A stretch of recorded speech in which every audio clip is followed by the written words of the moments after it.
Peace, peace, peace, peace. I just did this thing with my hand. Why did I do that? I don't know. Why setting boundaries is difficult, and how to set boundaries in order.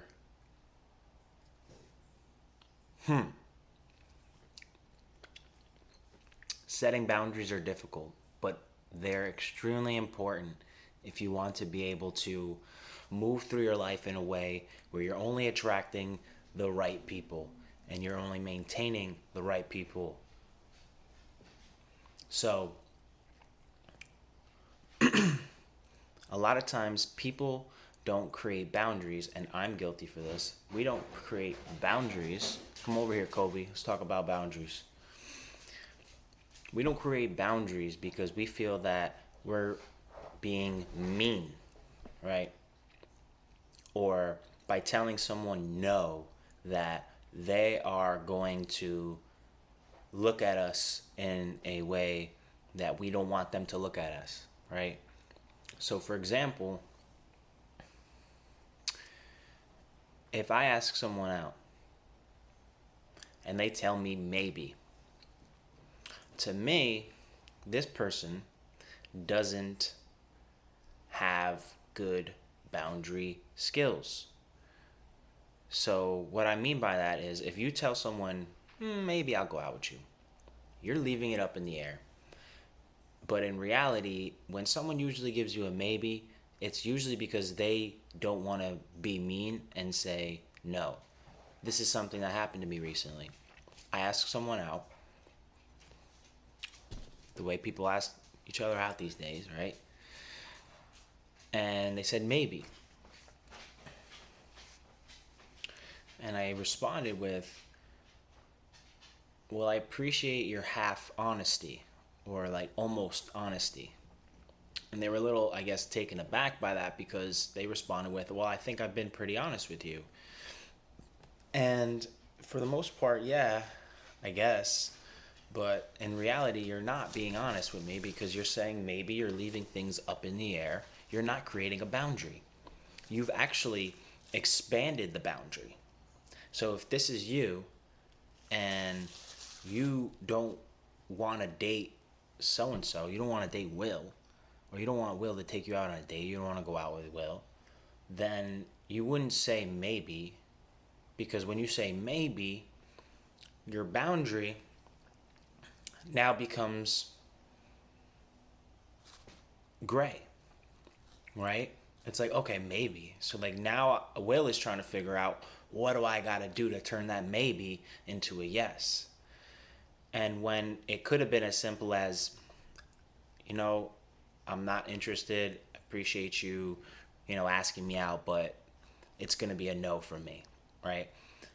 When you do that, you now create a solid line in the sand saying, I'm off limits to you, Will. Sorry. And a lot of people have a difficulty with that is for many reasons, but one of the reasons people have difficulty was that they don't want to come off mean. So I took this opportunity to explain to this person that you're not being honest with me, because it's either a yes or a no. It might be maybe in your mind, but in reality, you deep down know that whether it's a yes or a no. You're using the maybe because you haven't practiced setting boundaries. And so what I explained to this person was, listen, I'm black and white when it comes to this. Either it's a yes or it's a no. By you saying maybe, you're not being completely honest with me. And she said, well, I thought that you would get the hint if I said maybe. No. How am I supposed to get the hint if you say maybe? Maybe is a very obscure term. Maybe means possibly yes, possibly no. How would I understand? How am I supposed to know what that means? In your mind, you're thinking, oh, he's going to get the hint. It's the no. And in my mind, I'm like, so you're saying there's a chance right? But if you were to say yes, then that's obviously opening the door for further conversation and moving forward. But if you're going to say maybe, then we're still up in the air. But if you say no, then I now have the information that I need to then move on and never come back. But instead, people aren't upfront with their feelings because they don't want to hurt your feelings. But you're not doing anyone a favor by not communicating those things. And I could have just been harassing this person for months on end if I didn't really open up that door and explain to you, like, explain to her that she's not doing herself a favor, one, and two, me, because you're not being honest. Create your boundaries. Communicate your feelings. Because when you communicate what you are and who you are and what you want and what you're looking for and what you stand for and what your values are, when you communicate these things, you're going to attract the people who resonate, and you're going to deflect the people who don't. You're creating lines in the sand and saying, this is who I am, this is what I stand for, and this is what I represent. If you're not with any of these things, keep it moving. It's all love. I have all love for this person. As a friend, we're cool. But if you don't want to go out, then say you don't want to go out, because you know what those things lead to. So, if you're someone who struggles from creating boundaries, it's possible you don't even realize it. You don't even realize you're not creating boundaries. And I don't really know how to help you to get you to realize that, but you might be saying to yourself, well, I'm always attracting the wrong guy, or I'm always attracting the wrong female, all the wrong type of people. It's because you're entertaining people who don't resonate with you. You're wasting your energy. So do yourself a favor, communicate who you are and what you stand for and what you want, and do other people a favor by asserting those values when they present to you something opposite. And sometimes we want to kind of just like, I'll see where things go and da-da-da. No. Especially as you get older, you know what you want. You know what you're looking for. And if you don't, then I don't really know what to tell you. I think it's good to be open-minded. I think it's good to be positive and have a great outlook and have a positive outlook on people and be kind. Always be kind. But you have to stand up for your values. You have to create boundaries, and you have to let people know where you stand.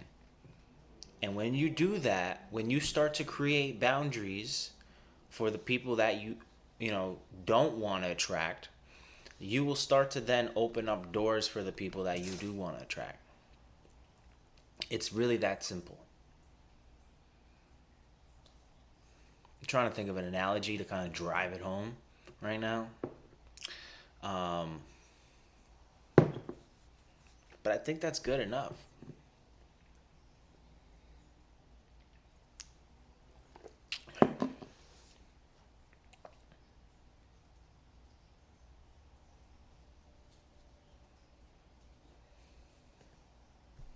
Yeah, I mean, it's marketing too, right? It's like, if you try to sell to everyone, you're going to sell to no one, right? Pick your audience. Pick your demographic. Pick your psychographic. Create your target market.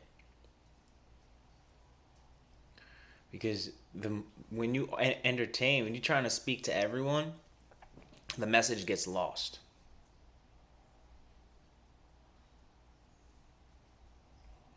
And another analogy would be like maybe hosting, right? Hosting an event or hosting a party, right? And this party is for single people only. Single people.